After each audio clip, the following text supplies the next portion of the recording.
시청자 여러분 안녕하십니까? VOA 뉴스투데이 시작합니다. 신종 코로나 바이러스 사태 속에 북한 정권은 자신들의 의료 체계가 얼마나 취약한지 잘 알고 있고 이번 사태 대응에 실패할 것을 크게 우려하고 있다는 지적이 나왔습니다. 그런 취약성을 감추기 위해 신종 코로나 바이러스 감염과 관련한 통계도 제대로 내놓지 않고 있다는 겁니다. 첫 소식 김영교 기자가 취재했습니다. 워싱턴의 민간연구소 윌슨 센터가 13일 개최한 전화 컨퍼런스에서 홍콩에 본부를 둔 대북 구호단체 코에이드의 카타리나 젤웨거 대표는 북한은 신종 코로나 바이러스 대응에 실패할 것을 우려하고 있다고 지적했습니다. 그러면서 북한 정권 스스로 북한의 의료 체계가 얼마나 취약한지 잘 알고 있다며 국경 봉쇄 조치 결정을 거론했습니다.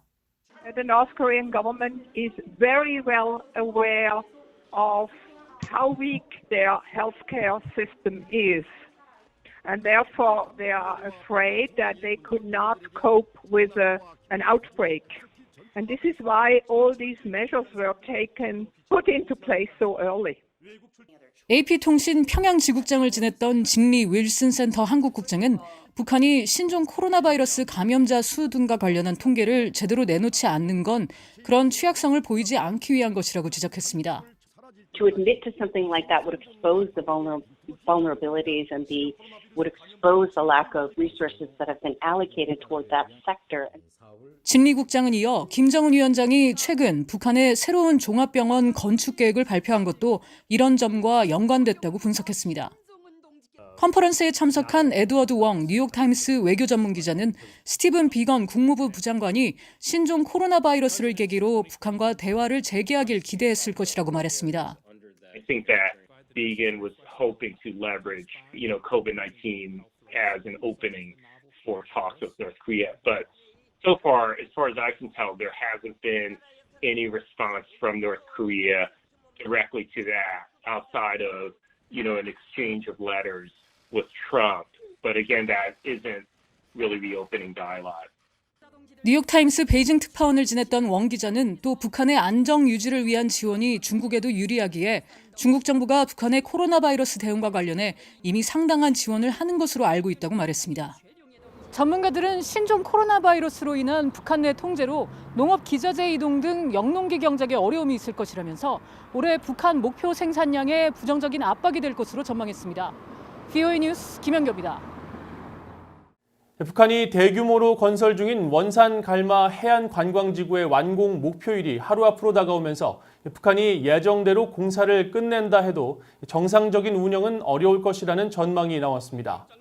북한 당국은 당초 완공 목표 시일을 지난해 10월에서 이달 15일로 6개월 연기하면서 현재 관광지구 건물들의 외형 공사는 상당 부분 마무리 작업이 진행 중인 것으로 위성사진 등을 통해 파악됐습니다.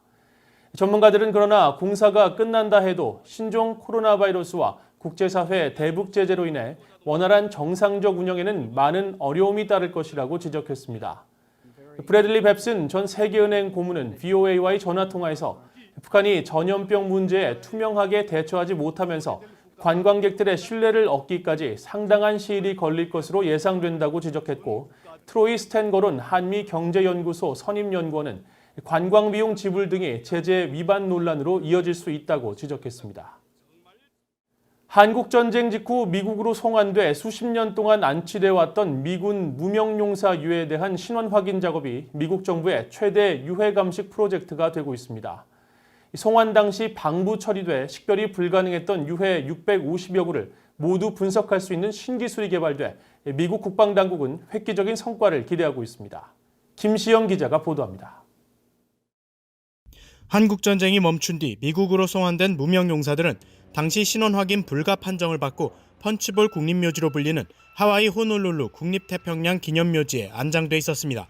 미국 국방부 산하 전쟁포로 실종자 확인국 DPAA의 제니 진 박사는 최근 VOA에 지난 2018년 8월 이들 무명용사 묘지에 대한 공식 개장 허가가 난 뒤 2단계에 걸쳐 파묘 절차가 진행됐다고 밝혔습니다.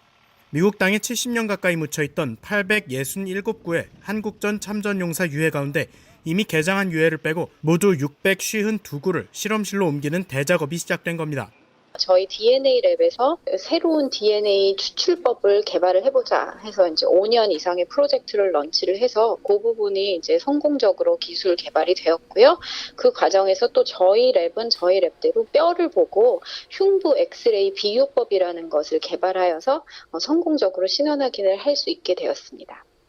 북한과 남북 접경 지역에서 사망한 미군 유해 867구가 무명으로 분류된 건 DNA 시료를 채취할 수 없었던 뼈의 특성 때문이었습니다. 송환 당시 일본을 거쳐 하와이까지 긴 항해를 앞둔 시신에 방부 용액을 사용하면서 유기물까지 모두 녹아버렸기 때문입니다. 그러나 이번에 제니진 박사가 소속된 하와이 소재 감식소는 진전된 DNA 분석 기술과 함께 빗장뼈로 불리는 유해의 쇄골을 70년 전 엑스레이 기록과 비교해내면서 완전히 새로운 신원 확인 기술을 개발해냈습니다.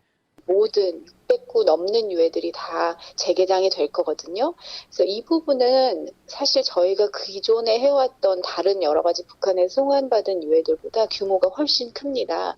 그래서 저희 기관의 신원 확인을 이끌어 나가는 중심이 될 수 있는 큰 프로젝트가 아닌가 그렇게 기대를 걸어봅니다.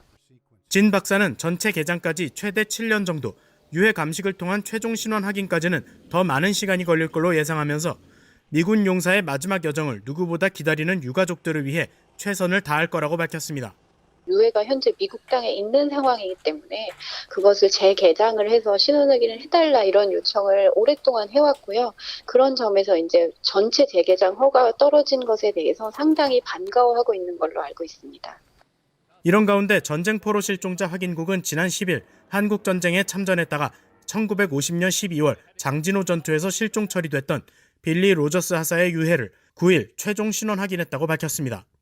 올 들어 첫 한국전 참전 용사 신원 확인 사례입니다. 이 같은 노력을 바탕으로 수십 년 동안 미국 땅에 안치돼 있던 한국전 참전 무명 용사들에 대한 신원 확인은 미 국방부 최대 신원 확인 프로젝트로 다시 떠올랐습니다. VOA 뉴스 김시영입니다. 인도 정부가 새 외교 백서에서 대북 관계가 원만하다며 지난해 북한에 $200만 규모로 인도적 지원을 했다고 밝힌 가운데 두 나라 간 교역은 전년에 비해 반토막, 3년 전에 비해서는 90% 이상 급락한 것으로 나타났습니다. 인도 외교부는 최근 발표한 연례 외교 보고서에서 지난해 세계보건기구 WHO를 통한 결핵 약제 등과 세계식량계획 WFP를 통한 밀 지원 등으로 각각 $100만 규모의 북한 지원을 했다고 밝혔습니다. 하지만 국제무역센터 자료에 따르면 두 나라 간 지난해 무역 규모는 $1,082만 규모로 한국통계청이 집계한 교역 규모에 비해 50% 이상 감소했으며 3년 전에 비해서는 90% 이상 감소한 것으로 나타났습니다.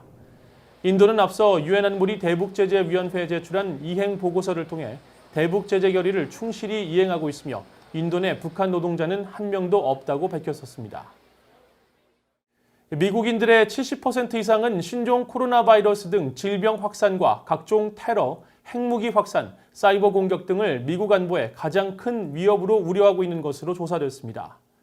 미국의 여론조사기관인 퓨 리서치 센터는 13일, 지난달 3일부터 29일까지 미국 시민들을 대상으로 설문조사를 한 결과 미국 성인의 79%가 코로나 바이러스 등 질병 확산을 미국 안보와 경제에 가장 큰 위협으로 꼽았다고 밝혔습니다. 이어 73%는 각종 테러와 핵무기 확산을, 72%는 미국을 향한 다른 나라들의 사이버 공격 행위라고 답했습니다. 퓨 리서치 센터는 또 중국을 미국의 주요 안보 위협이라고 답한 사람들이 62%를 기록해 5번째로 많았다면서 이는 2017년 41%에 비해 크게 높아진 수치로 중국 우한에서 시작된 것으로 여겨지는 신종 코로나 바이러스와 미중 무역 갈등이 영향을 미친 것으로 분석했습니다. 이상으로 VOA 뉴스투데이를 마칩니다. 시청해주신 여러분 고맙습니다.